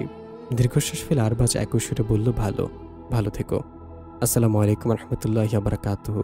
এখন একেবারে মন থেকে বলছি, আমিও মন থেকে বলছি, তোমার উপর আল্লাহর শান্তির রহমত ও বরকত বর্ষিত হোক। জাযাকাল্লাহ। এটা আবার কি বললে? বললাম আল্লাহ আপনার বিয়ে করিয়ে দিন। এটা অবিবাহিত লোকদের বলতে হয়। ও, বেশ, দোয়া তো জানতাম না। হুজুর মানুষ হয়ে এটা জানেন না কেন? দাড়ি রাখলে কেউ হুজুর হয়ে যায় না। ওটা যোগ্যতা দিয়ে অর্জন করতে হয়। আমি এখন অতটা যোগ্য হইনি। আচ্ছা এখন রাখি। আসসালামু আলাইকুম রহমতুল্লাহি ওয়া বারাকাতুহু। ফুপি নিজের মনে ছটফট করতে লাগলেন। তার একটু গাফিলতির কারণে যদি কোনো রকম ব্যাচাল কিছু হয়ে যায়, তাহলে সারা জীবন নিজের কাছে তো বটেই, আরবাজের কাছে অপরাধী হয়ে থাকতে হবে। যে কারণে ওর বাবা অত বড় একটা ঝুঁকি নিয়ে ওদের দুজনকে বিয়ে দিয়েছিলেন, আজ কেবল সবাইকে জানানোর ভয়ে সব পণ্ড হতে বসেছে। জাহিদ আরশির ব্যাপারে একজন প্রকৃত বাবার ভূমিকা পালন করছে না। সে কোনো রকমে আরশিকে পার করতে পারলে বাঁচে, নইলে হুট করে কেন আজ পাত্র ডাকবে বাড়িতে? সে এখন তার চতুর বউয়ের বুদ্ধিতে চলা শুরু করেছে। এ নিশ্চয়ই ওই বদমাইশ মহিলার কুটুবুদ্ধি, নইলে রাতারাতি আরশির বিয়ের ধুম পড়বে কেন? বেচারা আরবাজ ওর উপর অনেক আশা করে বসেছিল। শেষ পর্যন্ত আর হতাশ হয়ে কথাগুলো বলেছে, না, একটা কিছু তো করতেই হবে। বেশ কিছুক্ষণ ভাবার পর বিনতি সাহস করে জাহিদ আলীর মোবাইলে ফোন দিল। কয়েকবার রিং হবার পর রিসিভ হতেই বিনতি নার্ভাস হয়ে বলা শুরু করলো, তোর সাথে একটু জরুরি কথা ছিল জাহিদ। আর সেরে নিয়ে কিভাবে যে কই, তুই শুনলি পরে চমকে যাবি, কিন্তু না বলতেও পারতেছি না। তুই কি এখন ঘরে না বাইরে? গড়গড় করে কথাগুলো এক নাগারে বলতে গিয়ে হাঁপিয়ে উঠল বিনতি। অপর প্রান্তের থেকে কোনো জবাব না পেয়ে বিনতি এবার থমকে গেল। হ্যালো হ্যালো করতে লাগলো। কিছুক্ষণ পর লাইলার চিকন কণ্ঠ ভেসে এলো, হ্যাঁ বাবু, কথাটা পরিষ্কার বোঝা যায় না। এখন কন, তুমি আবার কখন ধরলা? দাও, জায়দরে দাও। চমকে গিয়ে বিরক্তি মেশানো স্বরে বলল বিনতি। উনি বাসায় নাই, যাক এবার আমারে কন। আমি মোবাইল ঘরে থুইয়া বাইরে গেছে। আর চোখে বাইরের দিকে তাকে বলল লাইলা। জাহিদ আলী উঠানে কারোর সাথে কথা বলছে, এর মধ্যে ঘরে না এলেই হয়, ভাবছে লাইলা। বিনতি ইতস্তত করে বলল, না থাক, আমার জাহিদকে দরকার। আমার কইলে কি সমস্যা বাবু? আমি কি আপনাকে কেউ না? মায়ের পেটের বোন মনে করি কন বাবু, আমি তারে বলে দিবনি। লাইলার আন্তরিকতায় বিনতি কিছুটা দ্বিধায় পড়ে গেলেন। কথাটা জাহেদ আলীর কানে সরাসরি দিতে চাচ্ছিলেন তিনি। অবশ্য লায়লাকে বলল খবরটা তো অন্তত তার কানে যাইব। যাক, এটাও একদিক দিয়ে মন্দ নয়। জাহেদ আলীর কটকট করে বলা কথা মুখোমুখি তাকে হতে হচ্ছে না। এখন খবর পৌঁছানোটাই মুখ্য উদ্দেশ্য। খবরটা শুনে হজম হোক, পরে কিছুটা হলেও তেজ কম্ব দেখাবো। কথাটা সয়ে আসবে, এটাই বরং ভালো হলো। লায়লার মারফতি জানিয়ে দেবেন তিনি। ইতস্তত করে বিনতি বলতে শুরু করলো, শুনলাম তোমরা আরশির জন্য পাত্র খুঁজতেছ। এ খবর কার কাছ দিয়ে পাইলেন বাবু? খবর তো বাতাসে ভাসি বেড়ায়। তা আরশির জন্য কোনখানে বিয়া দেবার লাগে এত এত তোড়জোড়? তা আরশির অন্য কোনোখানে বিয়ে দেওয়ার আগে জানি নাও যে আমাগো আরশির একবার বিয়ে হয়েছিল। আব্বাই নিজে ওরে বিয়া দিয়া গেছিল। কথাটা তোমাকে জানাই না এতদিন, কিন্তু অহন না জানাই পারলাম না। চরম বিস্ময় লায়লা বলে উঠল, এসব কি কন বাবু? বিনতি এবার সংক্ষেপে আরশির বিয়ের ঘটনা খুলে বলল। সব শুনে লায়লা বলল, এসব বিয়ের কোনো মা বাবা আছে নাই বাবু, দুজনেই তখন অবুঝ। কথা সেটা না, বিয়ে হয়েছে এটাই বড় কথা। আব্বার ইচ্ছার একটা দাম আছে না? তা তো আছে। আচ্ছা, আমি আপনার বাইরে সব জানাবো নি। আরও 2-4টা কথা সেরে লায়লা ফোন রেখে দিল। তার শ্বশুর যে এমন একটা কাজ করে যাবে তা লায়লার কল্পনাতেও আসেনি। এবার ঠান্ডা মাথায় পুরো ব্যাপারটা নিয়ে ভাবতে বসল লায়লা। এই খবরটা আরশির বাবা 2 দিন পরেও জানালেও কোনো ক্ষতি হবে না। কত কারণেই তো মানুষ ভুলে যায়, সেও না হয় ভুলে গেল এই কথা। কি মনে হতে মোবাইল অফ করে ড্রয়ারে ঢুকিয়ে রেখে দিল। মাথায় নানান চিন্তা ঘুরছে। আরশির বিয়েটা যদি আজই পাকা করে ফেলা যায় তাহলে কেমন হয়? কিছুক্ষণ ভেবে চিন্তে নিজের বাপের বাড়িতে ফোন দিল লায়লা। কারণ পাত্রটা তার আপন ফুফাতো ভাইয়ের ছেলে। সে নিজেই ফন্দি ফকির করে এই বিয়ের কথাটা লাগিয়েছে। এখন আরশির বিয়ের খবরটা প্রকাশ পেলে সব গুবলেট হয়ে যেতে পারে। না, পাত্রকে সব রকম প্রস্তুতি নিয়ে আসতে বলে দিতে হবে। আজই আকদ হয়ে যেতে কোনো বাধা নেই। পরে সুবিধা মতো বাকি কাজ করে সেরা যাবে। আর একবার বিয়ে হয়ে গেলে আর কিছু বলার থাকবে না। ফোনে কথা সেরে আরশি ঘরে গেল লায়লা। সে কাঁথা মুড়ি দিয়ে শুয়ে আছে। লায়লা মনে মনে বাঁকা হাসি আসলো, যত নাটকই করো না কেন বাসা, বিয়ের ফাঁদ যখন পেতেছি তাতে ধরা তোমাকে পড়তেই হবে। তুমি এখন আমার হাতে বন্দি। এত সহজে এতগুলো টাকা হাতছাড়া করার বোকামো করার পাত্রী লায়লা নয়। আরবাজের সাথে তোমার বিয়ে হলে আমার ছালা দুটোই যাবে। লায়লা আরশির পাশে বসে করুণ মুখে বলল, এমনই বেদ্যপী মানুষ মুরব্বিকে সতী করে? কিসের সাথে কথা বলতো সাম্মা? আর সে অবাক হয়ে সৎমায়ের দিকে তাকালো। এই যে তোমার চাচাতো ভাই আরবাজ মিয়ার কথা কই। তোমার বাপের লগে সে কি তক্কা? না, সে খামারের অংশ দিবে না, কিছুতেই দিবে না। তোমার বাপ তারই বুঝাই সজাই করতে পারে না। তাই তোমারে কয়টা টাহা ধরে দিতে চাই। এরা বাপ মা পুত সব দিয়ে এক প্যাট, পুরা খামার গিলবে তারা। তুই তো কিছুই জানোস না। তোর বাপ চিন্তায় হারাইতা এই পাশ ওপাশ করছে। এর মধ্যে তোর বিয়ার কামটা আহনে হাই জানে পানি আইছে। আজকাল টাকা পয়সার লোভ ছাড়া কি কেউ বিয়া করবার চায় না? ওই হিসাবে পোলা খুবই ভালো, কোনো লোভ নাই, কোনো সম্পত্তি চাই না হের, চাই না খালি এখন ভালো মায়া চাই তারা। তোর বাপে হেডা বড় মুখ করি আইতে কইছে। মাগো, জানি তুই তোর বাপের নাক নিচা করবি না, তবু তোর কাছে মিনতি করি, তোর বাপের অপমান হইতে দিস না। মানুষটা আইলে যেন তার বাপের ইজ্জত থাকে। তুই অমত করিস না মা, আর বাইজার কাছে তোর বাপের নিচা হইতে দিস না রে মা। বলে লায়লা ঘন ঘন চোখ মুছতে শুরু করলো। আর সে পাত্রের মতো মুখ করে বসে রইল। ওর হাত পা আশার হয়ে আসছে। সে যা শুনেছে সব কি সত্যি? লায়লা বানুই বা মিথ্যা বলবে কেন? তার এতে স্বার্থ কি? কিন্তু আরবাজ বাবার সাথে এমন ব্যবহার করে যেটা বিশ্বাস করতে মন চাইছে না। এখন কি করবে আরশি? এদিকে তার জন্মদাতা পিতা, আরেকদিকে অকৈশোর দেখা স্বপ্নপুরুষের হাতছানি। এক অসহায় বন্দিদশা। অদৃশ্য শেকুল তার পায়ে। এই শেকুল ছেঁড়ার শক্তি বা সাহস কোনোটাই আরশির নেই। লায়লা, শুনতাছ? আমার মোবাইলটা কোনে থইলাম কইবার পারো? আরে চিল্লান কেন? আপনার বয়েল আপনি কই থুইছেন তা আপনি জানেন, আমি কেমনে কমো? ঘরে তো দেখি না, বাইরে কোথায় ফেলালাম কি না তাও তো কইবার পারি না। দূর, এমন মোবাইলে চিন্তা সারেন। একটু পরে লোকজন আসবে, সেই বন্দোবস্ত করেন। এরা লগে করে কাজে লইয়া আসতে পারে। কেন কাজে লইয়া আসবে কেন? মেয়ে এখনো চোখ দেখলো না, আমার ছেলে দেখলাম না, এরা কাজে নিয়ে চলে আসবো? আজকে কি বিয়ে পড়াবো নাকি? এত চিল্লাইন না। এগো পছন্দ না হইবার কি আছে? ছেলের তো আমরা কতবার দেখছি। আর আরশিরও পছন্দ না করার কিছু নাই। মৌগা আরশি কি কালা না ফেদা? এক নজর দেখলেই মনটা মায়ায় ভরে যায়, তাই নাকি? কই, তুমি তো সারাদিনও দেখাও এত বছর ধরে তোমার মন মায়ায় ভরে নাই। বহুত রগমোটা করে কথা কইবার লাগছেন দেহি। চোখ গরম করে দাঁত মুখ খিচিয়ে বলল লায়লা। জোকের মুখে নুন পড়ার মতো দশা হলো জাহেদ আলীর। সে কুকড়ে গেল স্ত্রীর দিকে তাকিয়ে। হেসে বলার চেষ্টা করলো, রাগ করো কেন? তোমার লগে একটু মস্করা করতে পারুম না? রঙের প্যাসাল থুইয়া আসল কথা শুনেন। ভেতরে আহেন, কথা আছে। লায়লা স্বামীকে ডেকে ভেতরে নিয়ে গেল। জাহিদ আলী শেষবারের মতো সারা ঘরে চোখ বোলালো নিজের হারিয়ে যাওয়া মোবাইলটি এক নজর দেখার আশায়। আরবাজকে অসময়ে বাড়ি ফিরতে দেখে রাহিমা কিছুটা অবাক হলেন। কিরে বাবা, তুই এই অসময়ে বাড়ি ফিরে আসলি? কিছু হইছে? ছেলের ঘাম ভেজা ক্লান্ত মুখ দেখে রহিমা কিছুটা চিন্তিত হয়ে এগিয়ে গেলেন। কি আবার হবে মা, ছোট কাকার বাড়িতে বিয়ের ধুম লেগেছে, আর সেখানে নাকি পাত্রপক্ষ দেখতে আসবে। রাহিমা ছেলের মুখ জরিপ করতে করতে বললেন, ওমা, মেয়ে বড় হইলে বিয়ে দেব না? আরবাজ কোনো উত্তর করল না এই কথায়। রাহিমা ছেলের মনোভাব বোঝার চেষ্টা করে বললেন, তুই জানলি কিভাবে? মা, পাশাপাশি বাড়ি, জানা কি খুব কঠিন কিছু? তা তো তুই আর মন খারাপ কেন তোর? এরা তো আমাকে প্রস্তাবটা দেওয়ার সময়টাও দিল না। এমন হঠাৎ করে মেয়ে দিতে উঠে পড়ি লাগছে যেন মেয়ে পালাই যাচ্ছে। 2 দিন আগেও তো কিছু শুনি নাই। আরবাজ মাটির দিকে তাকিয়ে কিছু ভাবছিল। এমন সময় শাহিদ আলী ঘরে ঢুকলো। আরবাজ উঠে নিজের ঘরে চলে গেল। শাহিদ আলী গায়ের পাঞ্জাবি খুলে স্ত্রীর হাতে দিয়ে বলল, কি কয় তোমার ছেলে? কি আর কইব, মন খারাপ? কেন মন খারাপ কেন? আরশির বিয়া ঠিক হইছে, মানুষজন আইছে ওই বাড়িতে, এই নিয়ে আমার পোলার মন ভাঙছে। শাহিদ আলী চুপ করে শুনলেন, তারপর একটু ভেবে বললেন, একটা জিনিস খেয়াল করেছ রাহি? কি জিনিস? আব্বাই খামার বাড়ির ভাগটা এমনভাবে করেছে যেন মনে হয় 2 নাতি নাতনির এক করে রাখবার চাইছে। কারণ জায়গা জমি ভাগকরণ যত সহজ, খামার ভাগাভাগি ততই কঠিন। হইতে পারে আব্বার মনে ওকে 2 জনের নিয়ে কোনো স্বপ্ন ছিল, নইলে আব্বার মতো বিচক্ষণ মানুষ এরকম ভাগ করে গেল জিনিসটা বোঝাইল না।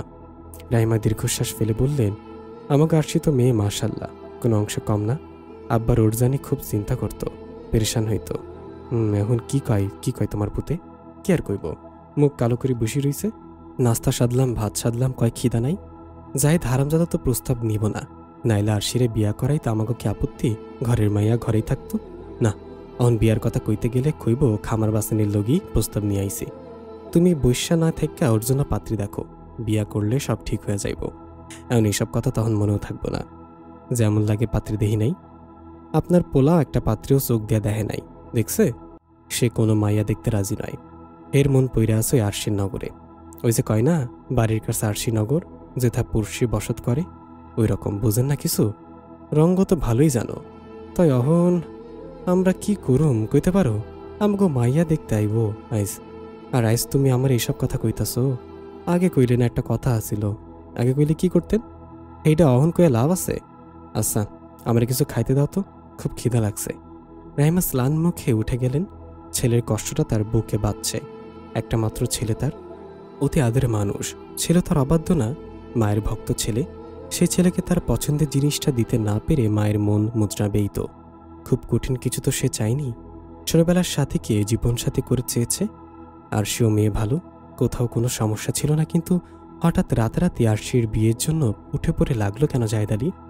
মাত্র 2 দিন আগেই মেয়ের নামে সম্পত্তির খবর পেল, আর এখনই ভালো মতো খোঁজখবর না করেই মেয়ে বিয়ে দেবার জন্য অস্থির হবার কি আছে?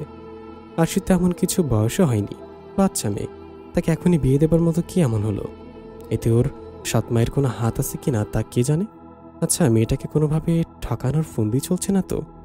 দেখা গেল আরশিকে লামসাম কিছু ধরিয়ে দিয়ে বাকি টাকা ওর বাপ নিজে ব্যবসায় নিয়ে ঢাললো। হলেও তো অবাক হবার মতো কিছু নেই। জাহিদের মাথায় এমন বুদ্ধি নতুন কিছু না। এমন প্ল্যান থাকলে আরবাজের কাছে তার এমনিতেই মেয়ে দিবে না। না, ছেলেকে বোঝাতে হবে, আবেগ দিয়ে দুনিয়া চলে না। এটা যত ভাববে তত কষ্ট পাবে। কালকেই কল্লুর মাকে ডেকে সুন্দর মেয়ের খবর আনতে বলবো। কাল্লুর মা খুব করিতকর্মা ঘটক, বললে সে সুন্দর মেয়ে ঠিকই খুঁজে বের করবে। এতদিন আরশের আশায় ছিল, এখন তো সেই আশা আর সেগুলো বালি। দীর্ঘ নিঃশ্বাস ফেলে স্বামীর জন্য খাবার বাড়তে লাগলেন রাহিমা। এমন সময় আরবাজ রান্নাঘরে ঢুকলো। রাহিমা হাসি মুখে ছেলের দিকে তাকালো। তোরও কিছু খাইতে দেই বাজান? না মা, আমি তোমাকে একটা কথা বলতে আসছি। কথাটা তোমার এবং আব্বার দুজনেই জানা থাকা উচিত। ফুপুই তোমাদের বলতে চেয়েছিল, কিন্তু নানান পারিবারিক কোন্দল দেখে উনিও কথা বাড়াতে চাননি। কিন্তু এখন কথাটা না বললেই বরং সমস্যা বাড়ছে। রাহিমা ভাতের প্লেট হাতে নিয়ে বিস্মিত চোখে ছেলের কথাগুলো শুনতে লাগলেন। ওনার মুখ দৃশ্যত হা হয়ে আছে। আরশি সারা গা ম্যাজম্যাজ করছে। অবেলায় গোসল করার জন্যই কিনা কে জানে, মাথাটা ভার লাগছে। একটু আগেই লায়লা এসে জানিয়ে গেছে কাপড় বদলে শাড়ি পরতে, কিন্তু আরশির হাত পা যেই নড়তেই ইচ্ছে করছে না, অবশ মতো লাগছে। আরশি ভেজা চুল নিয়ে বিছানায় কাত হলো। ওর চোখ বেয়ে নেমে এলো গরম পানির ধারা। কিরে, শুয়ে আসোস কেন? ঘরে ঢুকে জাহিদ আলী নরম সুরে জিজ্ঞাসা করলো। বাবার কণ্ঠ পেয়ে আস্তে করে উঠে বসলো আরশি। শরীর কাঁপছে। জ্বর আসছে কিনা কে জানে, মাথাটা প্রচণ্ড ব্যথা। মেয়ের চেহারা দেখে জায়দালি মেয়ের পাশে বসে বললেন, কি রে সাইল, ভালো আছে না? না বাবা, জ্বর জ্বর লাগতেছে, শুকনো মুখে বলল আরশি। কস কি? এদিকে তোর মা তো বিয়ের আয়োজন শুরু করছে। বিয়ের? গলা শুকিয়ে এলো আরশির। তারা তো আজ দেখতে আসবে, বিয়ের কথা কখন উঠল? তোর আম্মা বলল মেয়ে পছন্দ হলে আজকে কাবিন করে ফেলতে চাই তারা। দূর, গ্রামের পথ বারবার আসা যাওয়ার কষ্ট, তাই? এসব তুমি কি বলছো বাবা? আরশির চোখগুলো লালচে দেখাচ্ছে। সে হঠাৎ বাবার হাত ধরে বলল, আমি এ বিয়ে করতে চাই না বাবা। আমি কি তোমার বোঝা যে আমি তোমাকে বিয়ে দেবার জন্য অস্থির হয়ে গেছো? তো এত তাড়াহুড়া কেন? জায়দালি বিস্মিত হয়ে মেয়ের হাত ধরে বললেন, এই কি, তোর শরীর তো জোরে পুইরা যাচ্ছে রে, আগে কসনি কেন? এখন ওষুধ আনতে লোক পাঠান লাগবো সদরে, ঘরে কিছু কিনা আছে দেখি। না বাবা, আমার ওষুধ লাগবে না, তুমি আমার কাছে বসো বলে বাবার হাত ধরে টান দিতে জায়দালির মুখটা অন্যরকম হয়ে গেল। মনে পড়ে গেল অনেকদিন আগের একটি কথা। সেদিন জায়দালি এমনি উঠে চলে যাচ্ছিল আর সায়রা তার হাত ধরে টান দিয়ে বলেছিল, আমার কিছু লাগবে না, আপনি আমার কাছে একটু বসেন। সে ছিল সায়রার শেষ আবদার। তারপর আর সায়রার তার কাছে ফিরে আসেনি, লেবার ওয়ার্ড থেকে কবরস্থানে চলে গেছে। প্রচুর রক্তশূন্যতায় ভুগছিল সে। জায়দালি মেয়ের মাথায় হাত রেখে বললেন, ছেলে তোর মায়ের আপন ফুফাতো ভাইয়ের ঘরের ছেলে, দেখতে শুনতে ভালো, আয় পাশ দিছে, বাপের ব্যবসা চালাই তুই সেখানে ভালো থাকবি। মা বেঁচে থাকলে তুমি আমাকে এভাবে পর করে দিতে পারতে না বাবা। আমি এখনই বিয়ের জন্য প্রস্তুত নই, আমার শরীরের অবস্থা তো দেখেছ, মাথা ব্যথায় উঠে বসতে পারছি না, অথচ সেখানে তোমরা। তুই ভাবিস না মা, ওদের অপেক্ষা করণ লাগলে ওরা অপেক্ষা করব। আজই বিয়া হলিও তোরে তো আর আজই দিতেছি না, তুই সুস্থ হলি পরে ধুমধাম করে তুলে দেব, পুরো গ্রামের লোকরে দাওয়াত করব। আমি তো এসব চাইনি বাবা। বাবাকে বাধা দিয়ে আর বলল আরশি, আমি তো দাদাজানের খামার বাড়ির ভাগও নেব না, কানা করিও নেব না, ওটা আরবাজ ভাইয়েরই থাকবে। এটা আবার তুই কি কস? তুই ভাগ নিবি না মানে? তুই নিজের অংশ তুই নিবি না কেন? না বাবা, দাদা ভাইয়ের মান রাখতে পারলাম না, তার ভাগ নেবার অধিকার আমার নেই। কি কস না কস, তুই ভাগ না নিলি পরে জামাইরে টাকা দিমো কইতে? আরশি বাবার দিকে তাকিয়ে শুকনো কাঠ হাসি হাসলো। এইবার তুমি সত্য কথা বলেছ বাবা, পাত্র আমারে না, আমার সম্পত্তির বিয়ে করতে আসছে, আর তুমি আমাকে সেই পাত্রের গুণগান শোনাচ্ছ? মারে, আমারে ভুল বুঝিস না, তোর ভালোর জন্য এসব করতেছ তোর মায়। আমার মা মরে গেছে, সে বেঁচে থাকলে কোনোদিন এসব করতো না। আরশি দুগাল নোনা জলে ভাসতে লাগলো। হঠাৎ মাথাটা ঘুরে উঠল আরশির, মাথাটা ব্যথায় ফিরে যাবার উপক্রম হয়েছে, বমি বমিও লাগছে। আরশি উঠে বাথরুমের দিকে পা বাড়ালো, সামান্য টলছে সে, মাথায় আবার পানি দিতে হবে, জ্বর মনে হয় বাড়ছে। মেয়ের অবস্থা দেখে জায়দালির খারাপও লাগলেও কিছু করার নেই। আরশি বাথরুমে যাবার সাথে সাথে জায়দালিও নিজেও উঠে দাঁড়ালো। এমন সময় আরশির ফোন বেজে উঠল। জায়দালি উঠতে গিয়েও বসে পড়লেন। আরশি ততক্ষণে বাথরুমের দিকে চলে গেছে। খানিক দ্বিধাদ্বন্দ্বের পর জায়দালি ফোনটা তুললেন। তার কিছু বলার আগে ওপাশ থেকে শুনল বিনতির গলা। হ্যালো আরশি, ওখানে কি হচ্ছে? কত? তোর বাপরে ফোন দিতে দিতে আঙ্গুল ব্যথা হয়ে গেল, সে ফোন বন্ধ রাখি রাখছে। এইসব চালাকি আমি কি বুঝি না? হ্যাঁ, আরবাজের লগে তোর বিয়া দিয়ে দিব না বললাম, আমার কথা শুনতে চাইল না, ফোন বন্ধ রাখি রাখছে। লাইলারে কত করে কইলাম যে জাহিদের একটা ফোন দিতে কও, না সেও ফোন দিল না। তোর বাপে গেছে কোনে? সারাটা জীবন এমন করে নিজের বাপের কথা অমান্য করে গেছে, শেষকালে কি আর রাখবো? বুবু, তুমি একলাই কত কবা কবা নাকি মরে কিছু কইতে দিবা? এ কি, তুই ফোন তুলে কোন সময়? পয়লাই তো ধরছি, তুমি তো দম বন্ধ করি তোমার কথা কইবার লাগছো, তো কমো না তো কি করবো? আব্বা আরশিরে বিয়ে দিয়ে থুইতে গেছে আর বাজার সাথে, তুই কিনা সেই বিয়া ভাঙবার লাগা মেয়ের আরেক জায়গায় বিয়ে দিবার লাগছোস? কি কও না কও, আব্বা আবার কবে বিয়া দিল ওদের? কেন, তোর লাইলা কিছু কয় নাই? বিকেলেই তো তোর ফোনে লাইলার সাথে আমার কথা হইল, তখন তো সবই খুলি কইলাম। এদিকে তোর ফোন এখন আবার দেখি বন্ধ, ওদিকে আরবাজ। বিনতির কথা শুনতে শুনতে জায়দালির চোখ মুখ শক্ত হয়ে গেল। চুপচাপ বোনের সব কথা শুনে সে বলল, আচ্ছা তুমি এখন রাখো, আমি তোমার পরে ফোন দিতেছি। ফোন রেখে হতবিহ্বলের মতো ভাবতে লাগলো জায়দালি, বাবা এত বড় একটা কাজ করে গেছেন আর সে ঘূর্ণাক্ষরও জানল না। তার মানে আরশি সব জেনে এত অসুস্থ হয়ে পড়েছে। ওদিকে আরবাজও কি জানে? জানলে সে চুপচাপ বসে আছে কেন? বড় ভাই ভাবে কি জানে এসব কি হচ্ছে? তার মেয়ের বিয়ে আব্বা দিয়ে গেছে আরবাজের সাথে, তার মানে আব্বা ইচ্ছে করেই সম্পত্তিটি এভাবে ভাগ করেছে যেন আরবাজ আর আরশি এক থাকতে পারে। অথচ আজ তার একটা ভুলের কারণে তার মেয়ে ছিটকে পড়তে যাচ্ছিল আরেকদিকে। কিন্তু লায়লা তাকে একবারও বলল না কেন যে বিনতির বুবুর সাথে তার কথা হয়েছে? জায়দালি আরশির ফোন রেখে উঠে স্ত্রীর কাছে গেল। এই আমার ফোন কো, এতক্ষণ পরে আবার আইসেন ফোনের খবর নিয়া? আপনার ফোন আমি কি জানি? বিনতির বুবুর সাথে শেষবার কথা কইস তুই না মই? লায়লা মনে মনে চমকে গেল। তাছাড়া স্বামীর মুখে তুই শব্দটা ওয়ার্নিং বেলের কাজ করেছে। লাইলা বেশ বুঝতে পারছে যেভাবে হোক তার স্বামীর কানে বিয়ের খবরটা গেছে, তাই তার মেজাজ এখন খারাপের দিকে। লাইলা আপোষে সুরে বলতে চেষ্টা করলো, এত কাজকর্মের ভিড়ে আমার কি মাথা ঠিক আছে? ফোন কই রাখছি না রাখছি বুবু, তোমারে কই নাই। আব্বা জান যে আরশির বিয়া আরবাজের লাগে দিয়া গেছে। কইছে কইলেই কি, এইসব কি বিয়া? আইনের কোনো দাম আছে? বহুত আইন বুঝোস মানে হয়। আমার জ্বরের মায়াডারে যে তার মতামত ছাড়া আজই বিয়া দিবার খসরাইছোস, এটা কোন আইনে আছে দেখি?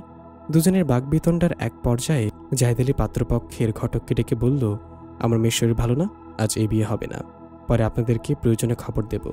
পাত্রপক্ষ একে অপরের মুখ চাওয়াচাই করতে লাগলো। জাহিদ আলী বলল, বিশ্বাস না হলেই আপনাকে একজন মহিলারা ভিতরে পাঠাইয়া দেখতে আসতে পারেন, আমার মেয়ের গা জ্বরে পড়ে যাচ্ছে। লাইলা হতবাক দৃষ্টিতে সামনের দিকে পাত্রপক্ষ বিদায় নিলে লাইলার আগে অগ্নিশর্মা হয়ে বলল, জলদি যা, আর আবি না কইলাম, ওইখানেই থাকবি। দেহি তোর ভাই ভাবিরা কয়দিন তোরে রাহে, যা বাইর হ। লাইলার চোখ থেকে এবার আগুনের বদলে পানির দেখা দিল। তুমি এটা কইবার পারলা আরশির বাপ? আরও আগে কনের কামা ছিল। দুই হাত মাথার নিচে দিয়ে শুয়েছিল আরবাজ। আরশিকে কি ওরা দেখতে গেছে, নাকি আরশি তার কথা রেখেছে জানি পাত্রপক্ষের সামনে? এসব জানতে হলে আরশির সাথে কথা বলতে হবে। আরবাজ উঠে ফোনটা হাতে নিল, কিছুক্ষণ চেয়ে রইল ফোনটার দিকে। আরশিকে ফোন করাটা কি ঠিক হবে? তাদের সম্পর্ক কোনো পর্যায়ে নেই, সে এখন আরশির মাহরাম নয়, তাহলে ফোন করাটা কি ঠিক হবে? গুনাহগার হবে না তো? এমন সময় আরবাজের হাতের ফোনটা বেজে উঠল। আরবাজ চমকে তাকালো, আরশির নাম্বার। আরশি কি সত্যি তাকে ফোন করেছে? সমস্ত শর্ত ভুলে গিয়ে দ্রুত ফোন রিসিভ করলো আরবাজ। আসসালামু আলাইকুম রহমতুল্লাহ। ওয়ালাইকুম আসসালাম রহমতুল্লাহ বারাকাতুহু। তা কেমন আছো বাবা? জাহিদ আলীর কণ্ঠ অন্য দিনের চেয়ে আজ একেবারে আলাদা। আরবাজ কিছুটা হকচকে গিয়ে উত্তর দিল। জাহিদ আলী বললেন, আমি মাত্র কিছুক্ষণ আগে এসব জানতে পারলাম রে বাপ, তুমি তো সেদিন কিছু কইলা না। যাই হোক, বড় ভাইজান কি বাড়িতে আছে? আমি ওনার লাগে একটু কথা কব। এদিকে আরশি জ্বরে পড়ে কাতরাইতেছে, কোন দিকে যাই? কি হয়েছে আরশির? জ্বরে মা আমার কাইল হয়ে পড়ছে, আমি লুৎফর ডাক্তারে নিয়ে আইতেছি। ফোন রেখেই সদরে ছুটল আরবাজ। আধা ঘন্টার মধ্যেই ডাক্তারকে জাহিদ আলীর বাড়িতে ঢুকিয়ে দিয়ে চলে আসছিল আরবাজ। এমন সময় জাহিদ আলী তার কাঁধে হাত রেখে তাকে থামালো। আরবাজ চাচার দিকে তাকাতে জাহিদ আলী এক অজানা আবেগে ভাইপোকে জড়িয়ে ধরলেন শক্ত করে। আমাকে মাফ করে দিস বাজান। আরবাজ পরম প্রশান্তিতে দু চোখ বুঝে রবের দরবারে হাজার শোক আদায় করল। বিনতি আর থাকতে পারেনি। পরদিন সকাল হতে না হতেই সে শাহেদ আলীর বাসায় এসে পৌঁছল। এত সাত সকালে বোনকে দেখে শাহেদ আলী ও রাহিমা দুজনেই কিছুটা বিস্মিত হলেও ব্যাপারটা বুঝতে পারলেন। রাহিমা ছেলের মুখে সব শুনেছেন। বিনতি চোখের পানি মুছে ভাইকে বলল, আমি তখন আব্বার লগে সাই দিছিলাম আর সিদ্দিক সাইয়া, মেয়েটারে মাথার উপর তোমরা চাচাচাচি দুজনে বাপ মা হইয়া থাকবা এই আশায়, কিন্তু নানান ঝামেলায় এই কথাটা আর কওয়া হয়নি। কথাটা না বললে ভুল করছো বুবু, অনেক বড় একটা অঘটন ঘটতে যাইতেছিল। আমার পোলা তো আছেই, আর শিরো মনটা ভাঙ্গা যাইত। যাক, আল্লাহ যখন শেষ মুহূর্তে ভুল ভাঙাইছে, তাহলে আর দেরি করে লাভ নাই। আজকে জায়দের লগে কথা কইতে হইব। আমি নিজে আইসা পড়ছি ভাইজান। জায়দ আলীর কণ্ঠ শুনে শাহেদ আলী আর রাহিমা দুজনে অবাক হয়ে তাকালো। আমারে মাফ করে দেন ভাইজান, কত বিদ্যুবি করছে আপনার লগে। এইসব কথা অহন বাদ দে, কেমনে কি করবি সেটা ক, বিয়া আজই হইব। শাহেদ আলী জোরের সাথে বললেন। লায়লা লাজুক মুখে আদুরেই দাঁড়িয়েছিল, তাকেও হাত ধরে টানলেন রাহিমা। আর সে মা মরা মেয়ে, ওরে কষ্ট দিয়ে আমরা কেউ সুখী হইতাম না লায়লা, আমার ভুল হয়ে গেছে বুবু, মৃদুস্বরে বলল সে। সন্ধ্যার পরে কাজী সাহেব এসে সবার উপস্থিতিতে বিয়ে পড়ানো হলো। আরবাজের স্মৃতিতে ঠিক আরেকটি দিনের কথা মনে পড়ে গেল। সেই দিন আরশি বিনতির কোলে বসেছিল আর বাবার আরবাজের কোলে আসতে চাচ্ছিল। মনে পড়তে আপন মনে হেসে ফেলল আরবাজ। সেদিন থেকে আজ অবধি আরশি তার মনের ভেতরে আসন ঘিরে বসে আছে। বিয়েটা না হলে যে কি হতো আর ভাবতে পারে না আরবাজ। আয়নায় আরশির মুখ দেখার সময় দুজনে প্রথমে চোখাচোখি হলো। আরশি চোখ নামিয়ে নিল। সে আজ রাহিমার দেয়া তার বিয়ের শাড়ি আর গহনা পরেছে, অন্যরকম সুন্দর লাগছে তাকে। গত রাতের ওষুধ খেয়ে জ্বরটা অনেকটা কমে গেছে। তবু আরবাজ ঘরে ঢুকে সালাম দিয়ে প্রথমে ওর কপালে হাত রাখলো স্বাভাবিক ভঙ্গিতে। তোমার জ্বর এখন কেমন? নেই বললে চলে। আরশিও স্বাভাবিক সুরে উত্তরটা দিলেও আরবাজের ছোঁয়ায়ও কেঁপে উঠল। আরশি সরে যেতে গেলে আরবাজ ওর হাত ধরে কাছে টানল। দুহাতে আরশির মুখখানি তুলে ধরে বলল, অবশেষে পেলাম তোমাকে। আরশি নিজের মাথাটা আরবাজের বুকে ঠেলে বলল, গত কদিন অনেক দোয়া করেছে আমার জন্য, দুজনের জন্য। আমাদের দোয়া কবুল হয়েছে। না, তোমার কথা শুনতে চাই না।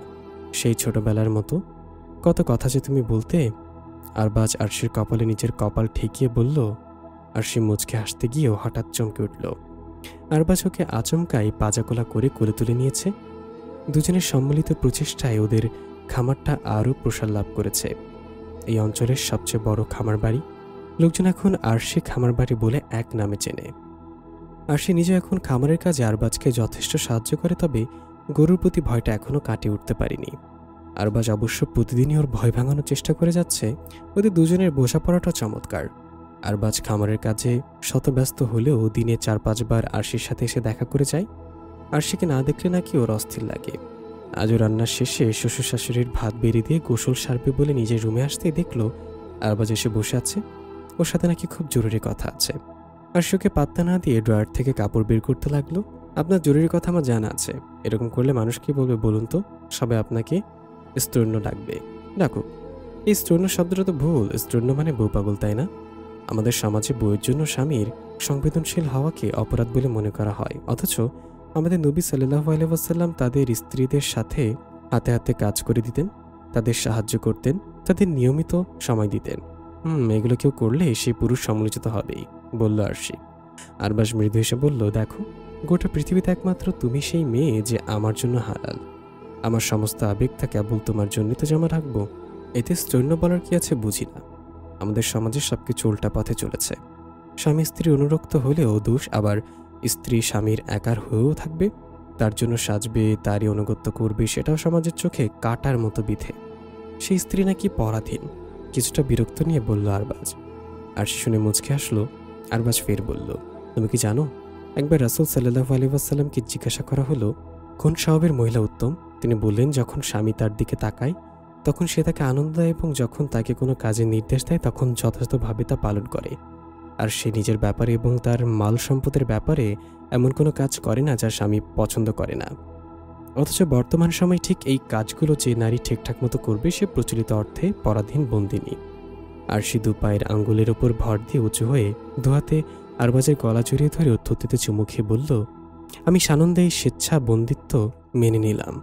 আমি চিরজীবন আপনার প্রেমাঞ্চলে বন্দী হয়ে থাকতে চাই। আরবাজ প্রত্যুত্তরে আরশির কপালের ঠোঁট ছুঁইয়ে বলল, আর কেউ না জানুক, আমি তো জানি তুমি বন্দিনী নও, তুমি আমার হৃদয় রাজ্যের রানী। প্রিয় লিসেনার, গল্পটি কেমন লাগলো আপনারা অবশ্যই কমেন্ট করে জানাবেন। এরকম আরও গল্প পেতে আমাদের চ্যানেলটি সাবস্ক্রাইব করে আমাদের পাশেই থাকবেন। গল্পে ছিলাম আমি ইফতি। দেখা হবে পরবর্তী গল্পে। ধন্যবাদ সবাইকে। আসসালামু আলাইকুম।